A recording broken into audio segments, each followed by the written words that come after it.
Singing is the lowest form of communication.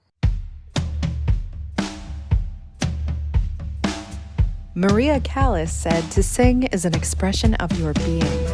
Edith Piaf said singing was a way of escaping. And yes, Homer, the other Homer, said it was the lowest form of communication. What do you think? Why do we sing? Where does the voice come from? My name is Karen Myatt, and I pose these questions and more to some of the greatest singers of our time. Welcome to La Voce Vita.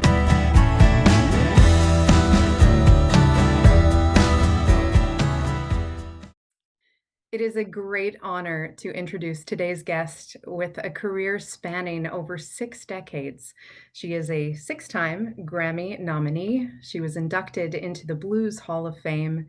She is a recipient of the Americana Music Honors Lifetime Achievement Award, and the New York Times calls her one of the greatest soul interpreters of her generation. It is an absolute pleasure to welcome Bettye LaVette. Bettye, thanks so much for being here. Thank you so much, Karen, for having me. Can you believe those things there that you just read? I can. I'd love to hear them read because I don't think about them, and they just sound so wonderful. Well, you are so wonderful. And I have to tell you, I whipped through your memoir, A Woman Like Me, faster than any biography I think I've ever read, maybe any book I've ever read. It's such a page turner. I had David Fitz. I had him to have it all done in something that I would read, and I would only read it if it took 15 minutes. So that's the way he wrote it. All right. So it had to be an easy read, and let me tell you, it was. But because it's a page turner about a life that is a page turner, I mean, you have an incredible history. A nosy person would think it was interesting. All right. Well, I'm nosy then. I'm nosy about Bettye LaVette. And tell us a bit about where you're originally from and how you got started in music. I'm from Detroit, and that's how come I know these things to be factually true. My career started in 1962 in a then newly integrated America. And so at one point, we always tell the jokes, Black people do anyway, that white people think we all know each other. In 1962, we did. If you lived in that city, I knew Reverend Franklin as well as I knew Aretha, as well as I knew Diane, as well as I knew Berry Gordy, as well as I knew the Temptations, Contours. Everybody. I came from the North End of Detroit, which is going to be declared historical this year.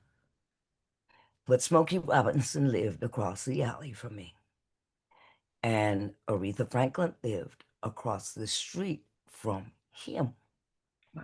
And little Willie John lived on the avenue, which was one of the main avenues on the North End, whom I did not know. I did not know Aretha or Smokey. We did not grow up together. We grew up together, but I did not know them. But the North End, Della Reese came from the North End. At least 2 of the Temptations came from the North End. When Blacks moved from the place called Black Bottom, which is where Berry Gordy's whole family is from, they came north to the North End. And that's where I lived for 60 years and just recently sold my home there.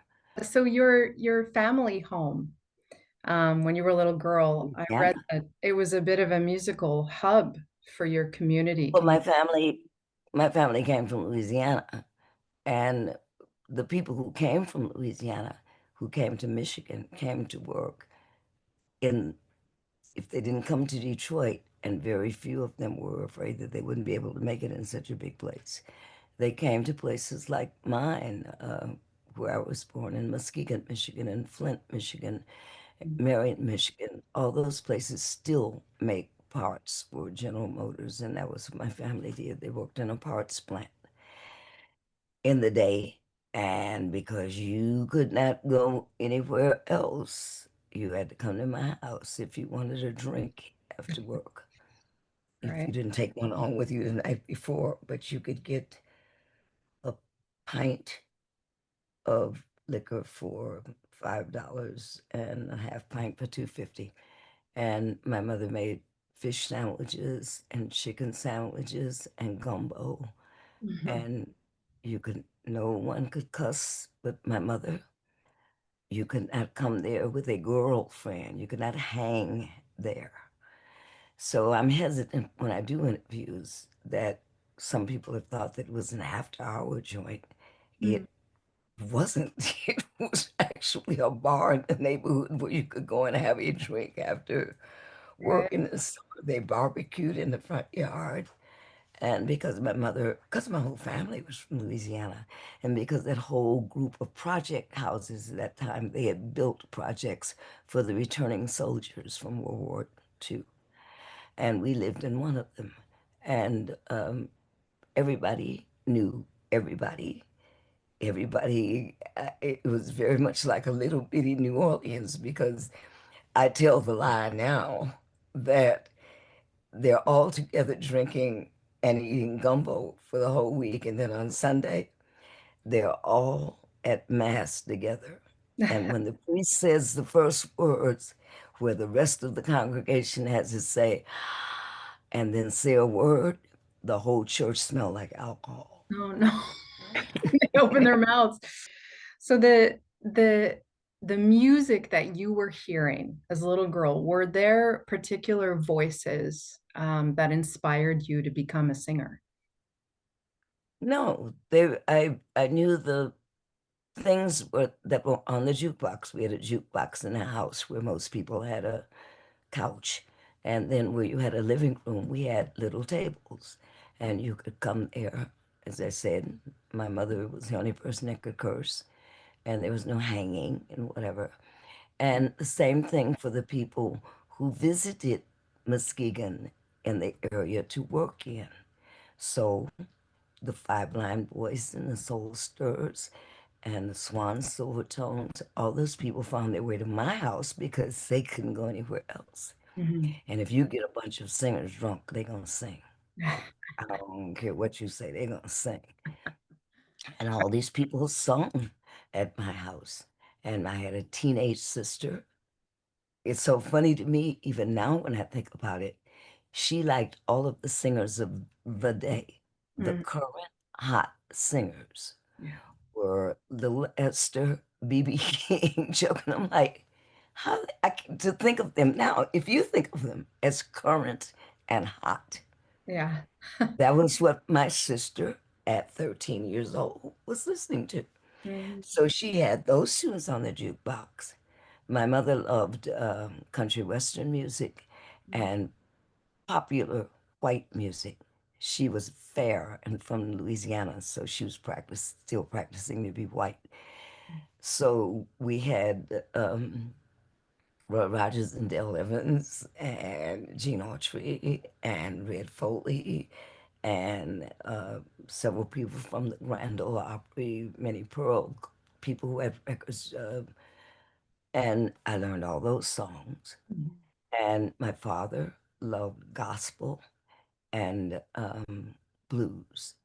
And he had the older blues singers at that time. I'm talking about another old than you and I know, but Yeah. he had all of those. And my sister had the current singers. Mhm. Just B.B. King, Little Esther, and all that was on a jukebox. Mhm. And when you think of the current songs of the day being by B.B. King, it's a little strange. But I knew all of those songs. Don't promise me nothing if you can't stick to your word. Stick to your word. Don't blame me for something that you claim that you have heard. Claim you have heard. Don't leave me alone while you run around in the street. It's a pity and a shame, baby. You never change.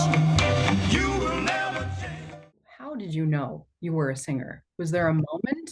Did you get thrown into it? I mean, just surrounded by it, right? I think that I knew when I was a singer that Friday evening when I came and told my parents and everybody the record is out. And that was as stunning to me as it was to them. When I first met Johnnie Ray Matthews and Timmy Shaw, I was 16. All the rest of my friends were in the 9th and 10th grade and whatever, and getting ready to graduate. And I I met these people. My intention was to try and be a groupie because my best friend that I met, my picked up friend, when I took the bus without permission and went to the Great Stone Ballroom and met Sharma LaVette. She had another last name. I can't even remember what her last name was, but she knew every pimp, every number dealer, every singer. I adored her. My mother hated her. Of course, that's the way that works. But she introduced me to everybody. And I still did not think I could be a singer. I didn't know any singers personally who were Black. And I certainly didn't know any of the white ones. And I wasn't thinking, all I was thinking at that point was, I can sing. So I want some of these people to listen to me. And Ginger introduced me to everybody. She introduced me to Timmy Shaw, who introduced me to Johnnie Mae Matthews. She was theoretically the first female record company owner and producer in the world. She instilled a lot of things in me. And she stood there and sung that first song, My Man. She said, my man. I said, my man. She said, he's a whole lot of man. I said, he's a whole lot of man. I sung everything just the way she said it and the way she acted it out. It's just become mine in the last 30 years, maybe. My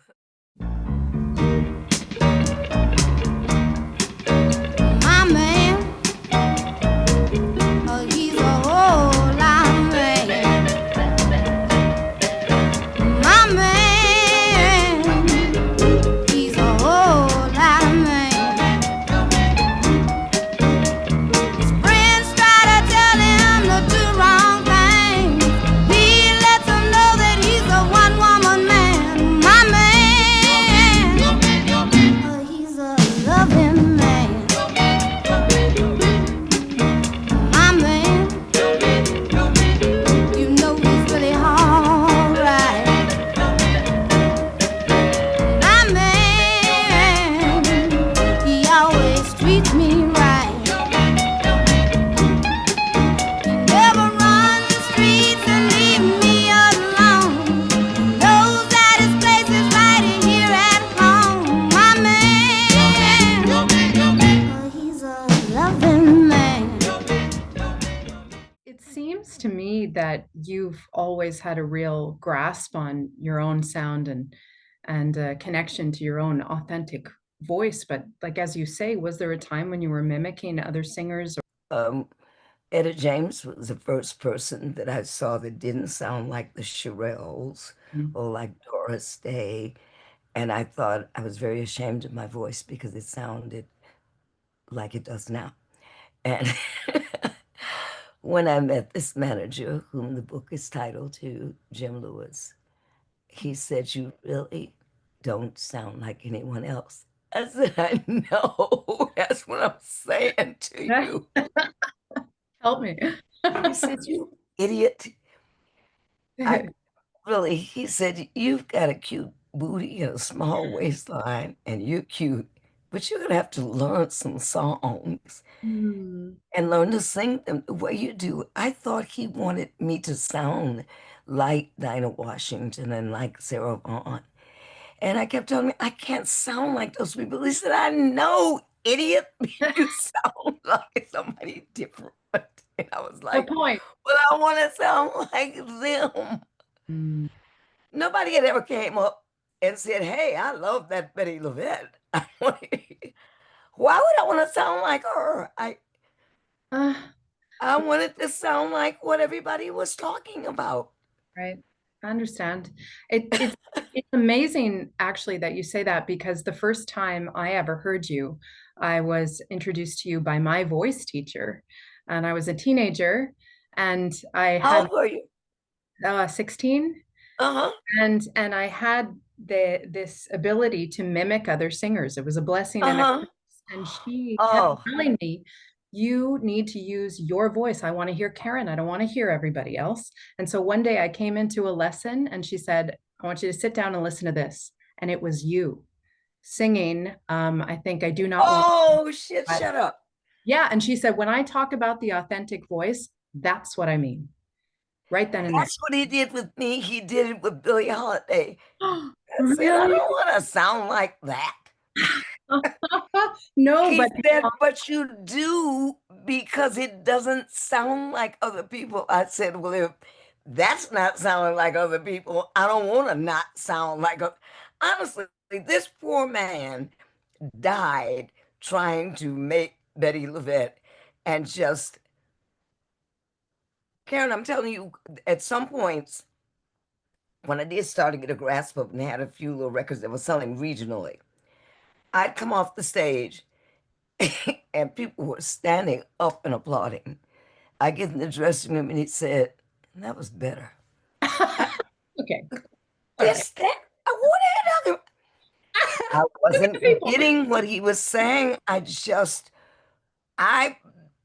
wasn't getting what he was saying. When I would do a new song by somebody that was so big, and I'd do it and the people would go crazy. I thought it was because I was doing this song that was so big. And this man, one night, there was a place in Detroit called the 20 Grand. Everybody, there was anybody worked there. And Jim Lewis was the head man at the Musicians Union, which is how I got away with so much and how I was saved. We're coming from the 20 Grand. When you come out of the 20 Grand, you turn right and you get on the freeway. Everybody had to go that way. Now you could branch out after that, but everybody made that turn. You couldn't turn left. You had to turn right. And I knew everybody to turn that corner. So Jim and I turned the corner. I said, you just think that anybody don't sound like Sarah Vaughan can't sing. That bitch can't sing. He said, Sarah Vaughan. Oh my God. he opened the door. He put me out there at that turn on the freeway. Get out. Bars had just closed. It's 2 o'clock in the morning. He said, you are too stupid to ride in a car. I didn't understand that he didn't want me to sound like Sarah Vaughan. Right. But I knew people liked her. I didn't know anyone who liked Bettye LaVette. So why sound like that? I thought he was stupid. Right. Why do you want me to sound like someone that no one you can prove likes? That just didn't come into this 18-year-old head like that. He knew what he saw. He heard me and he knew. Yeah, he knew. And I loved old movies. One night we were both coming from a joint and I'm singing these songs that I learned by Fred Astaire and Ginger Rogers and all this. And I told him, I said, it was another car stopping moment. I said, I had the craziest dream last night. He said, how do you know that? I said, I heard it in the movie. He said, you know any more? And I sang, one day you'll come along, the man I love. But I knew I didn't sound pretty. And I thought of that as a pretty song that sounded mellifluous. And he said, you are just, I'm sure this man said, you are so stupid, at least 200 times in the 20 years we were together. And then I got this young band. My band was 16, 17, and 18, and I was 22. And they would be rehearsing like chung, chung, chung, chung, chung, because they wanted to play when they brought in, though, because they were so young. And he had almost voided me of listening. And they brought in Sly and the Family Stone and the Beatles, and they loved those tunes. And I wound up being like probably one of the first people to record Black people. Oh, I get high with a little help from my friends. And that he said, see, you can sing anything. I said, no, but I still don't sound like the people who did it. You stupid. I know you don't. What would you do if I sang out of tune? Would you stand up and walk out on me? Lend me your ear and I'll sing you a song. I try not to sing out of key. Oh, I get by with a little help from my friend. Oh, I get high with a little help from my friend. All my friends, I got so many friends. What do I do when my love is away? Does it worry you to be alone? You wanna know, how do I feel at the end of the day? Are you sad 'cause you're on your own? I don't know, I get by with a little help from my friends. Oh, I get high with a little help from my friends. I do believe I can try with help from my friends. I did Bubbling Brown Sugar. I think really he had made me learn Sweet Georgia Brown. For no reason. He had made me learn God Bless the Child. I got a right to sing blue. He had made me learn all those songs in my poor little band, who was called the Fun Company. Because that's what we were about. We were about the goddamn. And he made me learn those tunes. And when I walked into audition, first audition I ever did in my life, and I sung God Bless the Child, and the guy who was the music director for the show was playing it. And I said, I can't sing it like that. I'll just sing it a cappella. And I did. And it took 2 months for my clothes to catch up with me because they hired me right then to be one of the 4 lead people on the show with Honey Coles and Marilyn Johnson. And the only way, no, they could not find anybody else of my age and whatever who they needed to play the part. Vivian Reed had won the Tony and had played the role and had learned the tunes for the play, but I already knew them. Right. So when I was able to throw my red up and say, no gal maid has got a shade on Sweet Georgia Brown. Right. And when Jim made me learn that, I was like, who the hell am I going to sing that to? Please tell me who won't say, here's sweet ass Georgia Brown.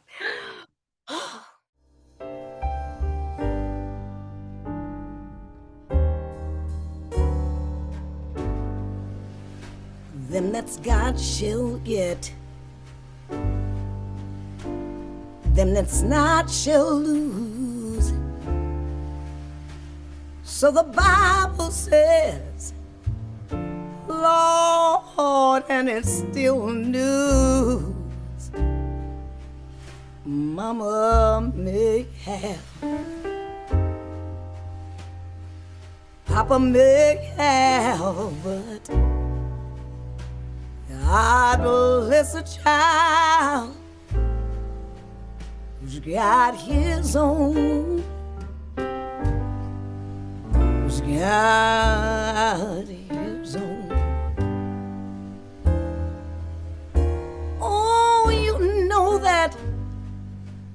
the strong gets more, while the weak ones pay. Empty pockets don't ever make the great. Oh, no, no, no, no. Mama may,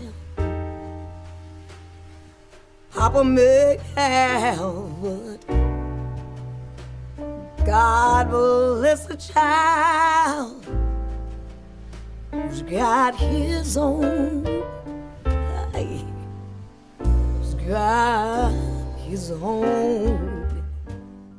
Most of your recorded material are covers or songs that have been written for you, but I still find it hard to believe that you didn't write the lyrics yourself. You sang them with such conviction. But then I read your book and I realized that you've lived these songs. Well, if the songs don't apply to me, and I do these things that are called one-offs, where I go to New York and I sing songs that other people have written that weren't necessarily in my show. That's what the show is dedicated to, all Bob Dylan songs, all this kind of song, or all that kind of song. Right. I've got one coming up at Carnegie Hall that is all Billy Joel songs. Oh, wow. Mm-hmm. And it's not necessarily a song that he wrote that I would have chosen.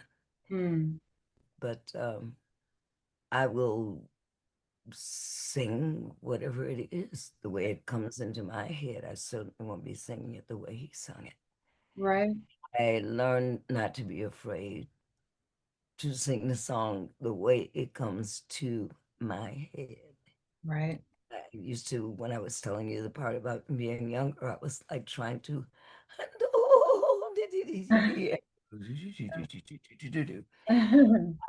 because I thought that I needed to adjust my voice to the song. And all I need to do is just adjust the song to me. It sounds like the Kennedy Center honors as well, right? You didn't get to choose that song, and look what happened with that. I told the music director, Bob Mathis, I said, I can't sing this song. I mean, this halts the rehearsal. When you say I can't sing the song, I said, I can't sing the song like that. And he said, well, will you sing it with me on the piano, and then we can work it out? And I'm talking to the Kennedy Center Honors music director. I said, yeah, but you have to follow me. So when I started to sing it, he wrote that beautiful, beautiful arrangement for me. I love you, Bob Mathis. He told them, he said, we're going to take a break and I'm going to change some of the arrangement. When he came back, he brought that arrangement out. We're talking about like in an hour's time, because they were playing it, maybe if I was a little hipper or whatever, they're playing it a little different. But I said, I really can't hear that like that. But I said, I can take the words and do something else with them. So I said the first words, which is where he got the key, because they kind of, it's easier for them if you sing it in the same key that the record is in. I said, only love. And he started immediately. Dun, dun, dun, dun, dun, dun. And he said, we're going to take a break. And he came back with a beautiful, beautiful arrangement.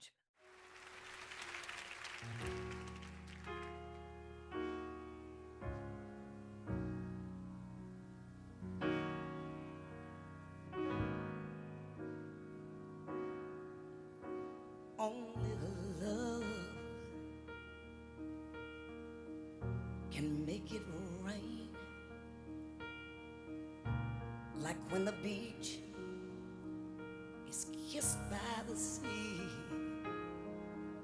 Only love can make it rain,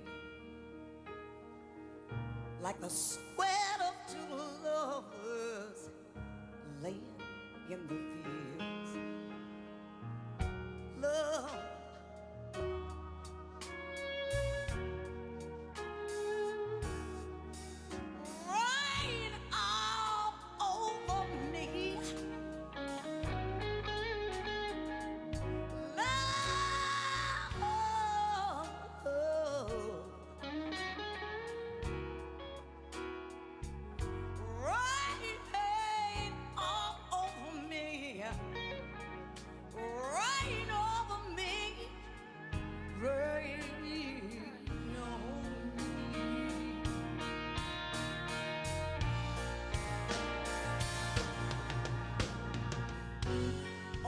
dry and dusty road, when we're apart and I'm all alone.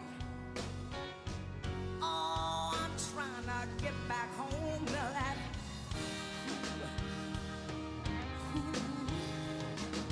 cool rain. I can't sleep, so I stay woke and think the night is hot and just as black as ink. Lord, I need me one more drink of that cool, cool, cool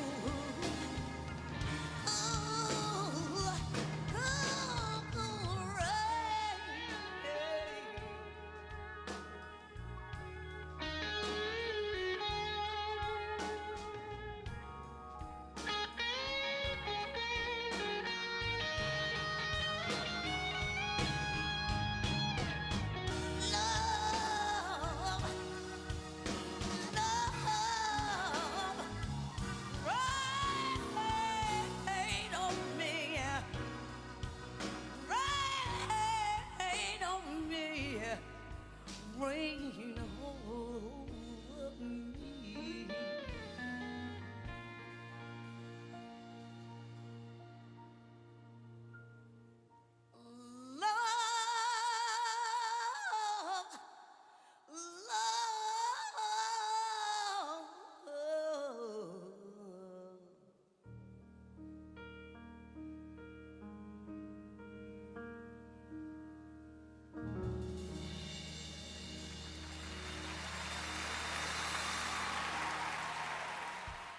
You've covered a lot of really well-known songs, especially with your British songbook, the rock songbook. I mean, Well, that song was what inspired because exactly. Bob Mathis did that whole, Yeah. produced that whole album. And then you hear songs like that I've been listening to my whole life or have been singing, and I hear you sing them, and it's like I'm hearing them for the first time, or that I'm understanding them for the first time because of what you do with the words. You know, it was so wonderful. I got a message from, I may not remember it, but I had somebody write it down because I don't want to lose it. Yeah. But he said that he was listening to it, and his wife came in and he said, she said, why are you crying? Mm. And he said, I'm just hearing what I meant when I wrote this song. I was so flattered. What I mean. And it wasn't a deliberate thing. I never heard of him. That was just the way the song sounded to me. And I was so flattered, Karen. You cannot believe. Yeah. My attitude is usually known for a little different thing, but I was so flattered. What a So gift. absolutely flattered. I would say honored, except that I don't think of people that happened before me as something to be honored, or people that happen after me. I think they're to be acknowledged if they're working as hard as I do, but I don't think that I should honor the word honor. And he said that he was just so overwhelmed with my rendition of the tune. And I was Justin Hayward. Justin Hayward. Thank you. Okay. Hey, smart ass. What's the name of the song? Yeah, what's the name of the song? Nights in White Satin. Oh, it's so beautiful. I love you. I love you. I love you. It's so beautiful. And when I do it on my show, I just think it's so beautiful. It is. And I was singing it to my daughter. And when I said that about it, it's just all of the words that I don't want to go through them all because they'll make me cry. Yeah. But I sung it that way. And he said that when his wife came into the room, he was listening to it, my rendition of it, and he was crying. Yeah. And he said, this is the way, this is what I meant. Yeah. I was so flattered. Gave him his song. That's his baby that he said I took good care of.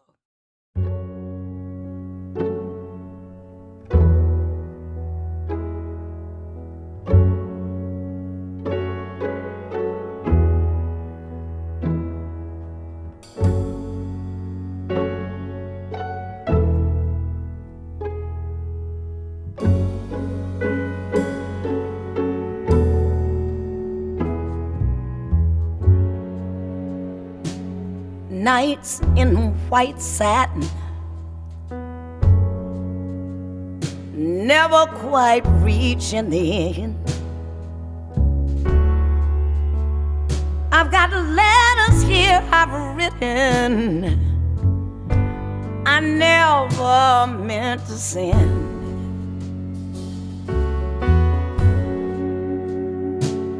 Beauty I've always missed with these old eyes before. Just what the truth is, I can't say no more. But I love you. I love you. I love you. I love you.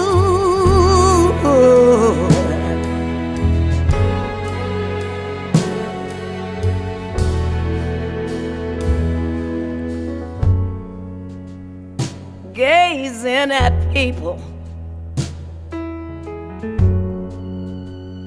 some of them walking hand in hand, exactly what I'm going through. I don't think they can understand. Some of them try to tell me thoughts they can't even defend. Whatever it is you wanna be, you're gonna be in the end. But I just wanna say I love you.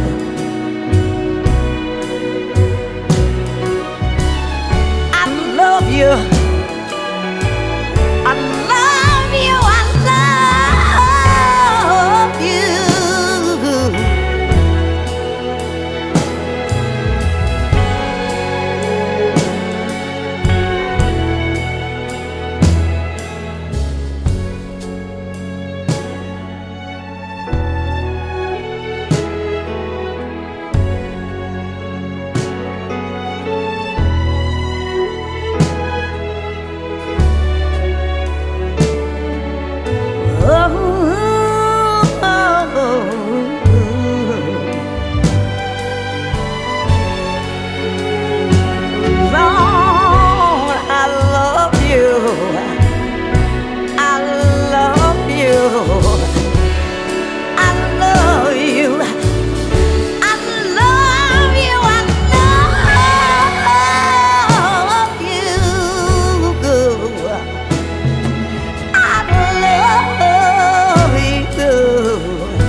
Where do you feel that your voice comes from? So a lot of people think it's a spiritual thing or maybe a generational thing or a physical thing or Oh no, I think that it is something very deep from within inside me. I I had to just learn how to control it, but I didn't have to learn how to do it. I just had to learn how to control it and make it work for me. I don't know exactly where it came from. I know it comes from within me, and I know that it wasn't made because nobody would make a voice that sounds like this. And I think that I don't think of myself vocally at all anymore. I think of it strictly the way I feel about the tune. And I try to express that. I'm doing some duet things with just me and a keyboard player. And these things that are coming up in March will be with my new accompany us, Etienne Stadwick, and he plays a few more things than keyboards because my tunes have had, I actually have a disco record that's like in the top 100 disco records ever made. But I'm so grateful that I finally realized what a great gift it is to be able to do this with songs, which I've always loved all my life. And I didn't know that I could do all these things with them. I thought I had to listen to other people do them to enjoy them. And I know every time I hear a song now, it can be a commercial one, I hear immediately how I want to do it Amazing. or Yeah. how I would do it. Yeah. And that's the only way that I hear songs now. I no longer hear songs if it's good enough to attract my attention. Mhm. Then the first thing I hear is it attracted my attention, and then this is what I would do with it. Yeah. And I can't stop myself from doing that. I don't care what it is. My husband, and I'm so glad he's a musician as well. Mm. We sit here and rearrange biscuit commercials. Jingles. Yeah. Well, I'd love to hear your jingles, that's for sure. What's the other question? The other question is, it's a tough one for some people. If you had to put one song in every show for your entire career, what would it be and why? You got to sing that song every night, your whole life. It is a very tough song, tough question, because there are just songs that I have lived in for the moment, and then another one happened and whatever.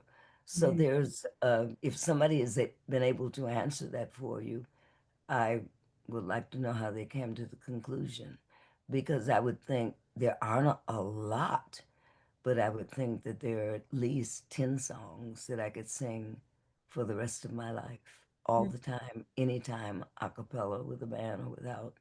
But I can't think of any one song that I can sing. It's just been way, way, way too many now. Yeah. And to know it, I mean, what song could you listen to for the rest of your life? That's a better question, isn't it? Well, I will tell you that I do not want what I have not got. Your a cappella is like a daily affirmation for me. So I'm walking through the desert, and I'm not scared, although it's so hot. I have everything that I've requested, and I do not want what I have not got. I have learned so many things from my mother. Oh, see how happy she made me. I will take this road so much farther, though I know not where it takes me. I have water for my journey. I have bread and I've got my wine. No longer will I be hungry, for the bread of life is mine.